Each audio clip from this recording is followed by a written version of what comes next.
શંકરભાઈને વધુ કયું પસંદ આવ્યું, રાજનીતિ એટલે કે સરકાર, સહકાર કે અધ્યક્ષ તરીકે? ભાઈ આમાં પસંદ નાપસંદ જેવું કઈ હોતું નથી. વ્યક્તિગત રીતે કામ કરવાનું હોય છે. જ્યારે જે રોલ મળ્યો એને ખૂબ સારી રીતે એ કામને કઈ રીતે વધારે સારી રીતે કરી શકાય એ જ મારું લક્ષ્ય રહેતું હોય છે. બધા કામની અંદર સહકારમાં પણ કામ કર્યું તેનો ખૂબ સંતોષ છે. સંગઠનમાં પણ યુવા મોરચાના અધ્યક્ષ તરીકે, પ્રદેશના મહામંત્રી તરીકેનું કામ હોય કે જિલ્લામાં કામ કર્યું તો એ પણ સંતોષવાળું કામ હતું. અને અહીંયા સંવિધાનિક જગ્યા ઉપર જે કામ કરવું છે તો આમાં પણ ખૂબ સંતોષ મળે છે. અંદરથી નવું શીખવા મળે છે, નવું બધું કામ કરવાની ઓપોર્ચ્યુનિટી છે. બધાની બાબતમાં એક જ લક્ષ્ય એક જ રહ્યું, પ્રજા કલ્યાણ. અને હું કઈ રીતે બીજાને ઉપયોગી થઈ શકું, હું કઈ રીતે બીજાને મદદરૂપ થઈ શકું, આ લક્ષ્ય છે. તો ભૂમિકા કોઈ પણ હોય પરંતુ આ કામ તો મળી જાય. એક ધારાસભ્ય કે જે ક્યારેક ધારાસભ્ય પણ હતા, મંત્રી પણ હતા, અને એ જ ગૃહમાં અધ્યક્ષ તરીકે બેસવાનું, એ ભૂમિકા કેટલી અલગ હોય? એ વાત સાચી છે તમારી કે હું 5 ટર્મ મારી થઈ વિધાનસભા તરીકે, ધારાસભ્ય તરીકે. તો લગભગ 4 ટર્મ જેટલું તો ધારાસભ્ય તરીકે રહ્યું. એકાદ વખતમાં મંત્રી તરીકે મેં 2.5 વર્ષ જેવો સમય ગાળ્યો. અને પછી અત્યારે સ્પીકર તરીકેનું કામ છે, અધ્યક્ષ તરીકેનું. તો એક વખત પ્રશ્ન પૂછતો હતો, એક વખત જવાબ આપતો હતો, ને એક વખત પ્રશ્ન અને જવાબ આપે છે તો તેની વચ્ચેની કડી તરીકે છું. તો કામની ભૂમિકા બધી અલગ છે. પરંતુ સાક્ષી ભાવે આ જગ્યા એવી છે કે સાક્ષી ભાવે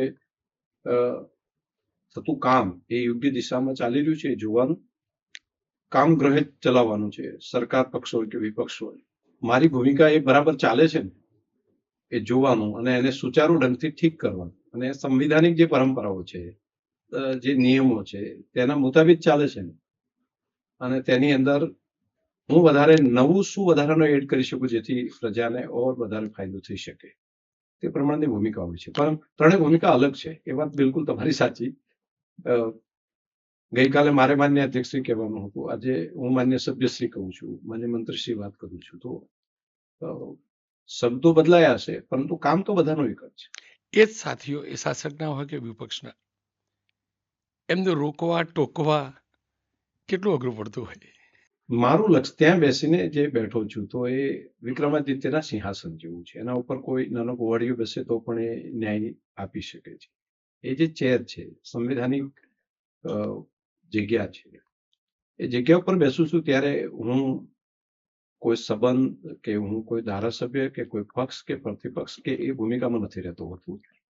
ત્યારે હું એ ચેર બનું છું કે હું એ જગ્યા મય બનું છું. એટલે ત્યાં બેસીને જે નિર્ણય થાય છે એ મારો અધ્યક્ષ તરીકેનો નિર્ણય છે. તો એ ભૂમિકા ઓટોમેટિક ત્યાં બેસવાથી આવી જતી હોય છે. ને ત્યારે લાગણીઓ પણ અથવા તો એ સંબંધો, ગમે એટલા લાગણીવાળા મિત્રો પણ ઘણા બધા છે, ઘણા વર્ષોથી કામ કર્યું છે તો બહુ મિત્રો છે, પણ જો પરંપરા કે સિસ્ટમથી વિરુદ્ધમાં હશે તો એમને એ ટકોર કરવાની મારું જે કર્તવ્ય છે કરી લઉં છું. માનવ સહજ એક ચિંતા રહે કે ક્યાંક જાણે અજાણે કોઈ ધારાસભ્યને એની વાત મૂકવામાં અન્યાય ન થઈ જાય, ભલે શાસકનો કે વિપક્ષના હોય. હા, એવું થતું હોય તો ને ભાઈ, અનેક વખત થતું હોય. અનેક વખત મર્યાદિત સમય હોય, એની લાગણી સાચી હોય, પરંતુ એને સમયની મર્યાદા હોય. 1 કલાકનો જ પ્રશ્નોત્તરી કાળ હોય, તેની અંદર જ બધાએ વાત કરવાની હોય. તો એવું લાગે કે હજુ એને વધારે સારી વાત કરી શકું, પરંતુ સમય મર્યાદા 1 કલાકની હોય તો 1 કલાક જ જે વ્યવસ્થા છે તેની અંદર જ રહેતું હોય. પરંતુ ફરી એનું રહી ગયું હોય તો જ્યારે મોકો સમય મળે ત્યારે એને ફરી પાછો એના વિસ્તારની પ્રજાનો પ્રશ્ન છે તો એને મળવાનું આપીએ. પરંતુ એવી પણ અનેક ઘટનાઓ રહેતી હોય. ઘણી વખત માન્ય મંત્રીશ્રીઓ પણ ખૂબ સરસ તૈયારી કરીને આવ્યા હોય, તેમને પણ લાગતું હોય કે હું હજુ વધારે વિગત આપી શકું, સરકારની કોઈ વાતને પહોંચાડી શકું ત્યાં, પરંતુ સમય મર્યાદા નિશ્ચિત કરેલી હોય.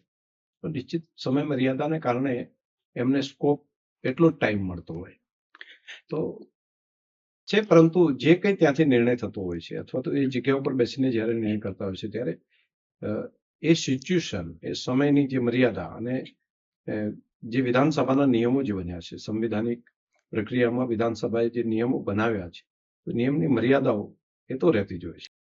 અધ્યક્ષ થોડી પછી સાઈડમાં રાખીને પણ એ નિર્ણયો પ્રમાણે કામ કરું છું. શંકરભાઈના 3 ક્ષેત્રમાંથી સહકાર સરકાર અધ્યક્ષ સૌથી વધુ ગમતું કયું કામ કે જેમાં દિલથી આનંદ થયો હોય? જ્યારે જે મળ્યું તે ત્રણે ત્રણ બહુ ગમ્યા. તો પણ એક જ પસંદ કરવાનું હોય તો? સ્પીકરનું કામ.